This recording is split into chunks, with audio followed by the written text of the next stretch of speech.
அனைவருக்கும் வணக்கம். சற்றுமுன் வெளியான முக்கிய அறிவின்படி தமிழக ரேஷன் அட்டைதாரர்களுக்கு தற்போது 3 முக்கியமான அறிவிப்புகள் வெளியாகியுள்ளன.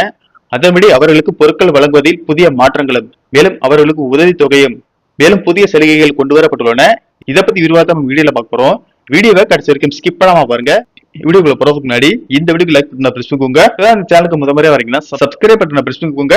அப்படியே பக்கத்துல இருக்கக்கூடிய பெல் ஐகான் பிரஸ் பண்ணிக்கோங்க. வாங்க வீடியோக்குள்ள போகலாம். முதலாவது அறிவிப்பாக அரிசி குடும்ப அட்டைதாரர்களுக்கு ஒரு முக்கியமான அறிவிப்பு ஒன்று வெளியாகியுள்ளது. அதன்படி பாத்தீங்கன்னா, தமிழ்நாட்டின் பொது விநியோக திட்டத்தின் கீழ் குடும்ப அட்டைதாரர்களுக்கு ரேஷன் கடைகள் மூலமாக அரிசி இலவசமாகும்.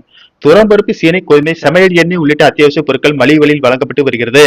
இதனால் ஏழை, எளிய மற்றும் நடுத்தர மக்கள் மிகவும் பயன்பெற்று வருகின்றனர்.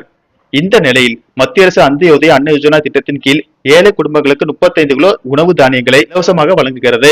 இந்த திட்டத்தில் வழங்கப்படும் ரேஷன் அரிசி மற்றும் தானியங்கள் வழங்குவதில் புதிய மாற்றங்கள் கொண்டு வர உள்ளது. தற்போது அந்தியோதய அன்ன யோஜனா திட்டத்தில் ஒரு குடும்பத்தில் எத்தனை நபர்கள் இருந்தாலும் அந்த குடும்பத்திற்கு மாதம் 35 கிலோ உணவு தானியங்கள் இலவசமாக வழங்கப்பட்டு வருகின்றன. ஆனால் மத்திய அரசு கொண்டு வர திட்டமிட்டுள்ள புதிய வரைவு மசோதாவின்படி இந்த முறை மாற்றப்பட்டு ஒரு நபருக்கு 7 கிலோ என்ற அடிப்படையில் ரேஷன் வழங்கப்பட உள்ளது. தற்போதைய முறையில் ஒரு குடும்பத்தில் ஒரு நபருக்கு கிடைக்கும் உணவு தானியம் என கணக்கிட்டால் சிறிய குடும்பங்கள் அதிகப்படியான தானியத்தை பெறுகின்றன. அதே நேரத்தில் பெரிய குடும்பங்கள் தலா ஒருவருக்கு என கணக்கிடும் போது குறைவான தானியத்தை பெறுகின்றன. இந்த முரண்பாட்டை சரி செய்யவே புதிய முறை கொண்டு வரப்படுவதாக அரசு தரப்பில் கூறப்படுகிறது. அடுத்த அறிவிப்பாக ரேஷன் அட்டைதாரர்களுக்கு உதவித்தொகை வழங்குவது குறித்து முக்கிய அறிவிப்பு ஒன்று வெளியாகியுள்ளது. அதன்படி பாத்தீங்கன்னா, தாவேக அரசு தங்களுடைய தேர்தல் பிரச்சாரத்தின் போது பல்வேறு வாக்குறுதிகளை அறிவித்திருந்தது. தற்போது மகளிர் உரிமைத்தொகை பெற்று வரும் 60 வயதிற்கும் மேற்பட்ட மூத்த குடிமக்கள் புதிய மறுசீரமைப்பு நடவடிக்கையின் கீழ் முதியோர் உதவித்தொகை என்ற திட்டத்திற்கு மாற்றப்படுவார்கள். இதனால் இதுவரை ரூபாய் 1000 பெற்று வந்த அவர்களுக்கு மாதம் ரூபாய் 3000 வழங்கப்படும். இதற்கான கணக்கெடுக்கும் பணிகள் தற்போது நடைபெற்று வருகின்றன. வருகிற தமிழக பட்ஜெட் கூட்டத்தொடரில் 21 வயது முதல் 60 வயதிற்குட்பட்ட பெண்களுக்கு 2500 ரூபாயும், 60 வயதிற்கும் மேற்பட்ட பெண்களுக்கு 3000 ரூபாய் வழங்குவதற்கான அறிவிப்பு வெளியாகும் என்று கூறப்படுகிறது.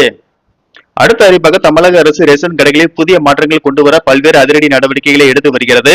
அந்த வகையில் தற்போது குடும்ப அட்டைதாரர்களின் சிரமத்தை குறைக்கும் வகையில் ஒரு மகிழ்ச்சியான அறிவிப்பை தமிழக அரசு வெளியிட்டுள்ளது. அதன்படி ரேஷன் கடைகளில் வயது முதிர்வு அல்லது கடின உழைப்பு காரணமாக நிறைய பேருக்கு கைரேகை சரியாக பதிவதில்லை. இந்த பிரச்சனைக்கு தீர்வு காணும் வகையில் ஃபேஷியல் ரெகக்னேஷன் எனப்படும் முக அங்கீகாரம் தொழில்நுட்பத்தை அறிமுகப்படுத்த திட்டமிட்டுள்ளது. இது ரேஷன் கடைகளில் இப்போதுள்ள பயோமெட்ரிக் முறைக்கு மாற்றாக அறிமுகப்படுத்தப்பட உள்ளது. இந்த புதிய திட்டத்தின்படி ரேஷன் கடைகளில் கேமரா மூலம் பயனாளியின் முகத்தை ஸ்கேன் செய்து அவரது விவரங்கள் துல்லியமாக உறுதி செய்யப்பட்டு பொருட்கள் வழங்கப்படும் என தமிழக அரசு தெரிவித்துள்ளது. நன்றி, வணக்கம்.